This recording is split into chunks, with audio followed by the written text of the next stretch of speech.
Bismillahirrahmanirrahim. Assalamualaikum warahmatullahi wabarakatuh. Asyhadu an la ilaha illallah wa asyhadu anna Muhammadan abduhu wa rasuluhu amma ba'd. Raditu billahi rabba wa bil islami dina wa bi Muhammadin sallallahu alaihi wasallam nabiyya wa rasulah amma ba'd. Asyhadu an la ilaha illallah wa asyhadu anna Muhammadan abduhu wa rasuluhu. Bapak-bapak jamaah yang dirahmati Allah, syukur alhamdulillah, pertama-tama kita panjatkan Allah Subhanahu wa taala. Dengan kuasanya kita masih diberikan kesehatan, kekuatan untuk hadir melaksanakan sholat Isya di rangkaian tarawih pada malam hari ini, yang insya Allah kita sudah masuk pada malam hari ke-27 yang merupakan hari di antara hari yang kita nanti-nantikan, yang insya Allah kita akan dapat mendapati menjamu tamu Lailatul Qadar. Insya Allah kita akan menjumpainya. Salawat pada Rasulullah SAW. Mudah-mudahan dengan kita senantiasa berselawat pada Rasulullah, kita memperoleh syafaat dari baginda Rasulullah di yaumil akhir kala nanti. Bapak-bapak ibu sekalian yang dihormati, yang saya muliakan, pada kesempatan hari ini saya diminta untuk mengisi tadinya subuh pekan yang hari tanggal ke-17. Tetapi karena ada perjalanan keluar daerah, saya kemudian diminta untuk subuh nanti, tetapi kemudian panitia menyampaikan dimajukan ke Isya. Mudah-mudahan apa yang akan kita sampaikan nanti akan menjadi sebuah hal yang bisa kita ambil alih hikmahnya, bahwa yang akan disampaikan adalah diminta panitia harus punya topik, judul dan sebagainya. Saya mengambil masjid dan pembentukan karakter. Kenapa ini saya pandang perlu? Karena dari Sirah Nabawiyah, posisi masjid itu menjadi sangat urgen, baik pada saat beliau Isra Mi'raj dari masjid ke masjid untuk menerima amanah sholat menjadi sebuah rukun Islam yang wajib kita laksanakan sebagai seorang muslim. Yang kedua, ketika Rasulullah hijrah ke Madinah, tadinya beliau pada awal sebelum hijrah, Madinah itu tidak disebut kota Madinah, tapi Yasrib, sebuah daerah yang cukup historisnya banyak nyamuk ya. Tapi kemudian Rasulullah merubah nama menjadi Madinatul Munawwarah. Dari konteks kalimat ini, istilah ini, Madinah itu biasa diartikan juga dalam istilah-istilah lain tamadun.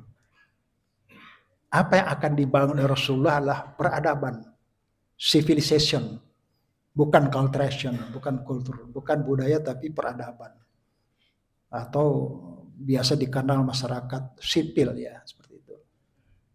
Yang menarik adalah ketika Rasulullah hijrah, ternyata proyek pertama adalah masjid. Yang dibangun adalah masjid.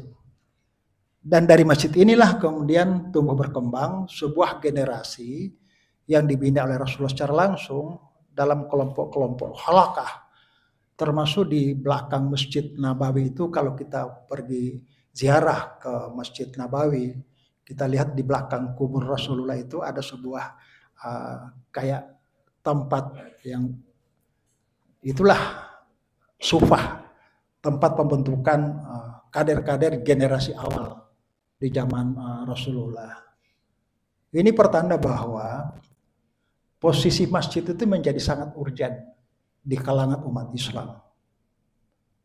Nah, ini kemudian dipandang oleh seorang tokoh Indonesia, Buya Nasir, Pak Muhammad Nasir ya, melihat menempatkan masjid itu salah satu pilar dari 3 pilar pembinaan umat. Yang pertama adalah kampus. Yang kedua pesantren, ketiga masjid. 3 pilar inilah pilar di mana bisa melahirkan manusia-manusia yang punya karakter. Termasuk masjid ini ya, Buya Nasir itu sempat mengamanahkan Masjid Sultan Alauddin ini menjadi satu proyeknya. Proyek Dewan Dakwah, katakanlah seperti itu. Yang mungkin jamaah sekalian dari kalangan UMI mungkin mengetahui historis masjid ini, yang tadinya dibangun di lahan kampus UMI tapi direlokasi ke sini. Karena pertimbangan kampus UMI akan dikembangkan, pengembangan kampus, sehingga ditempatkan di sini. Inilah menjadi salah satu pilar. Sehingga memang masjid ini harus kita pandang. Dan bukti fakta sejarahnya cukup ada. Nah, dari masjidlah muncullah generasi-generasi awal yang kemudian sangat luar biasa dalam sejarah Islam, perkembangan Islam, sampai Islam menguasai dunia. Nah, kemudian sekalian, tentunya kalau demikian, dalam masjid juga Quran kemudian begitu pentingnya masjid bagi kita. Bahkan Allah Subhanahu wa taala dalam Quran melukiskan ada 2 masjid, profil masjid yang kelihatannya ini menjadi isyarat bagi kita umat Islam, menempatkan masjid sebagai pilar pembentukan karakter. Pertama adalah disebutkan ada namanya Masjid Dirar. Masjid Dirar adalah yang dibangun oleh sekelompok orang di zaman itu yang memang fungsinya untuk memecah belah kaum muslimin, orang beriman. Jadi ada saja masyarakat yang membangun masjid tapi kamuflatif untuk memecah umat Islam. Itu dinukilkan dalam surat Al-Baqarah. Masjid Dirar. Yang kemudian diminta untuk jangan sholat selamanya di situ. Yang kedua, profil kedua adalah masjid yang dibangun atas asas takwa. Insya Allah termasuk masjid kita ini. Di mana inilah masjid yang dibangun betul-betul untuk membina jamaah, membina umat menjadi manusia bertakwa. Sebagaimana yang kita harapkan menjadi satu misi dari Ramadan, puasa Ramadan, la'allakum tattaqun. Jadi inilah masjid yang diharapkan, disitulah kita melaksanakan ibadah, melaksanakan pembinaan jamaah, pembinaan umat untuk membangun generasi yang berkarakter. Maka oleh sebab itu Bapak sekalian, kemudian dari masjid inilah Allah kemudian memberikan predikat, memberikan sebuah ilustrasi. Siapa-siapa sajakah yang bisa dikategorikan atau apa saja atau bagaimanakah profil ketika orang itu dalam masjid. Maka kemudian Allah Subhanahu wa taala dalam surat At-Taubah menyatakan, Auzubillahi minasyaitonirrajim, innama ya'muru masajidallah man amana billah wal yaumil akhir wa aqamus shalah wa atuz zakat wa lam yasha'illallah fa asya'ulaika ayakunu minal muhtadin. Jadi ada, kalau kita bagi ayat ini, ada dimensi yang berkaitan dengan rohaniah, berkaitan dengan keimanan, keyakinan ketuhanan, dan kemudian keyakinan hari akhirat. Itu satu sisi. Jadi lebih pada transenden yang sifatnya rohaniah. Baik itu iman pada Allah maupun hari akhirat. Ini penekanan Quran. Karena juga banyak masyarakat kita yang belum begitu yakin dengan hari akhirat. Masih banyak. Bahkan tidak percaya karena dia belum pernah dari sana. Dan belum ada yang pernah dari sana cerita tentang itu. Sehingga ada tokoh yang kemudian meragukan hari akhirat itu sendiri kan. Nah, ini salah satu fenomena masyarakat kita. Makanya kemudian innama ya'muru masajidallah man amana billah wal yaumil akhir. Yang kedua, dimensi kedua, wa aqimus shalah wa atuz zakat. Ini dimensi yang berkaitan dengan fisik, fakta-fakta, gerakan psikomotorik, motorik dan sebagainya. Gerakan sholat dan zakat. Ini sudah dimensinya nyata. Artinya apa? Sholat menjadi sebuah ibadah bukan hanya fisik saja, tapi juga membentuk mental dan rohani kita lebih baik lagi. Yang kemudian zakat, menunaikan zakat. Kalau zakat dipandang sebagai sebuah perintah Allah dalam bentuk sebuah ibadah sebagai rukun Islam, maka zakat juga bisa berfungsi sosial. Alhamdulillah di masjid ini itu sudah ditandai dengan pembagian zakat, bahkan ada ATM beras. Itu juga salah satu manifestasi bahwa ternyata fungsi masjid dalam fungsi sosialnya itu hadir di tengah-tengah masyarakat kita. Inilah menjadi dua dimensi yang memang digambarkan oleh Allah dalam Qur'annya, bahwa memakmurkan masjid atau kemakmuran masjid atau dewan kemakmuran masjid harus menonjolkan dua sisi ini, di mana harus membina keimanan, harus membina keyakinan tentang akhirat, dan kemudian membina sholat dan zakat. Nah ini kalau pembinaan keimanan, hari akhirat ini yang kemungkinan besar kita masih kurang menyentuh. Padahal bagi kita, apalagi yang punya akal, sebagaimana dalam surat Ali Imran, ulil albab, ya kita kenal ulil albab, para cendekia, itu dia berzikir, dia berpikir. Bahkan kalau mereka melakukan penelitian, biasa peneliti itu kan meyakini ini benar. Kesimpulan tidak hanya saja benar, bermanfaat. Subhanaka faqina azabannar. Diawali dengan Rabbana ma khalaqta hadza batila. Sungguhnya ini semua ada manfaatnya, tidak sia-sia ciptaan Tuhan. Tapi tidak titik.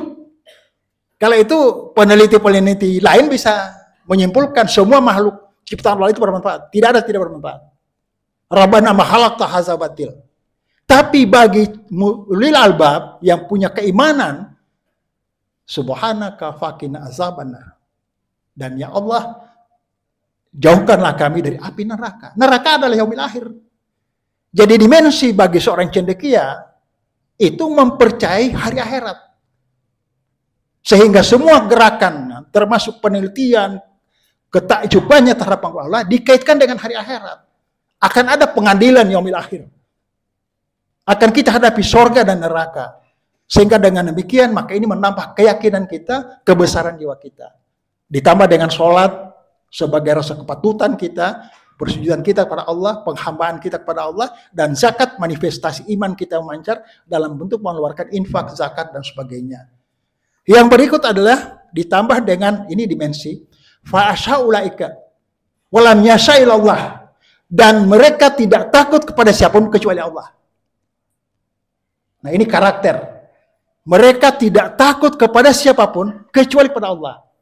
Kenapa itu harus ditandaskan? Karena memang keyakinan keagamaan, kesadaran keagamaan kita, keyakinan ketuhanan, keyakinan hari akhirat itu menambah spirit bagi kita.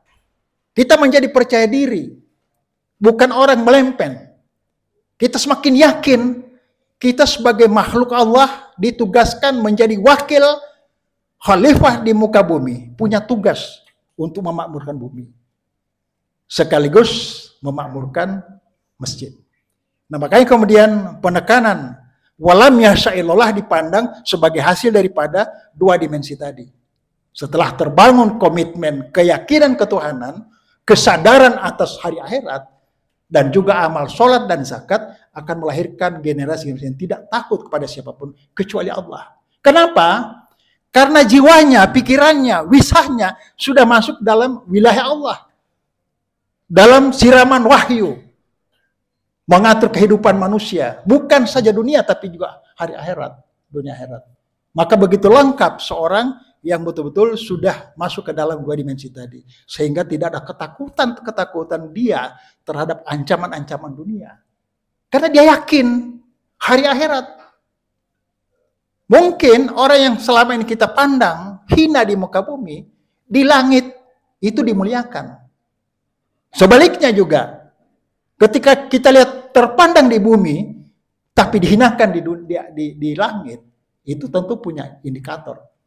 Nah inilah menjadi penyebab sehingga Allah itu menekankan, innama ya'muru masajidallah man amana billahi wal yawmil akhir wa aqamus sholata wa atuz zakat wa lam yasha'illallah. Kemudian di ujung ayat fa'asyaulaika ayakunu minal muhtadin. Mudah-mudahan mereka, ini Tuhan menyatakan fa'asyaulaika ayakunu minal muhtadin. Mudah-mudahan mereka ini mendapat hidayah, Jadi kita di masjid ini, jika kita komit dengan dua dimensi tadi, Allah berharap. Kalau kita berharap mungkin belum tentu, tapi Allah berharap mudah-mudahan ayakunu minal muhtadin, dan mudah-mudahan Anda mendapat petunjuk dari Allah. Ini menjadi harapan sehingga bahwa masjid fungsinya ini bisa dimanfaatkan, bisa membentuk karakter-karakter pribadi. Bukan saja karakter pribadi saja, karakter umat. Ketika kita bicara karakter bangsa misalnya. Nah itulah sebabnya Bapak sekalian, dua dimensi tadi perlu perenungan mendasar bagi kita sehingga betul-betul apa yang kita harapkan, dewan kita hadir di masjid, memakmurkan masjid, tidak sekedar formalitas saja, tapi proses ini yang harus kita lalui. Sehingga betul-betul, kalau sudah muncul walam yasa'illallah, nah ini ada tanda-tanda, bagaimana ciri-ciri orang mendapat petunjuk. Pertama, dalam surat Al-Baqarah ayat 4-5 itu sebut, mereka adalah orang beruntung. Jika percaya pada Allah, beriman pada Allah, hari akhirat, mereka mendapat hidayah dan sesungguhnya mereka adalah orang beruntung. Muflihun. Satu. Kedua, dia orang beriman yang tidak mencampur adukan hak dengan yang batil. Wala talbisul haqqa bil batil. Karena jelas baginya mana yang hak, mana yang batil. Yang ketiga, ini yang perlu kita rasakan sendiri dalam diri kita, bahwa dia akan merasa lapang dadanya berislam. Tidak sesak.